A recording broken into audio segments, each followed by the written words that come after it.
Okay, part two is the install. I got the cylinders back from Cabriolet Hydraulics today. Took them about a day and a half.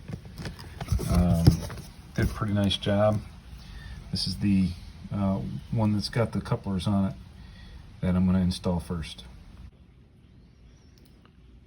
Okay, so for the front lock cylinder, it's pretty self-explanatory with the directions that come with it. I think the most critical part is this. This is the tubing, and it does have a seat in here, which is that D. A is the tubing end. I had to really take a look at it with a flashlight to make sure that it was seated properly. But I think it's probably pretty critical that you get that right. So I've got it reinstalled with the new couplers, and once we get this buttoned up, hopefully it'll work. Okay, so the cylinders are back in. Chase the lines down on both sides, and also the lift is back in, and I've secured the pump, and this is the where you actually put the fluid in, hydraulic fluid in. I've never done this before, but I understand that it can be a pain in the butt. This Phoebe Bilstein apparently is the same exact fluid that Mercedes uses. It's that 02615 here, and you can buy it at Napa.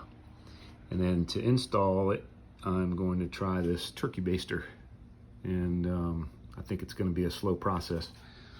You'll see here there are, let's see if I can get to it. You see how low we are here. Those two arrows, it's got to be in between those two arrows, so I've got to put quite a bit of fluid in, and obviously there's a lot of air on the lines here. My understanding is that this is a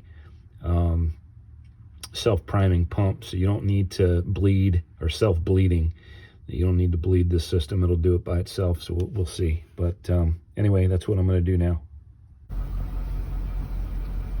Okay, so everything's working now. Let's just show you how it works.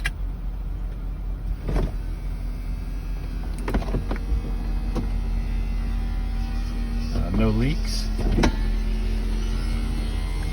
I'm going to stop it right there because I want to show you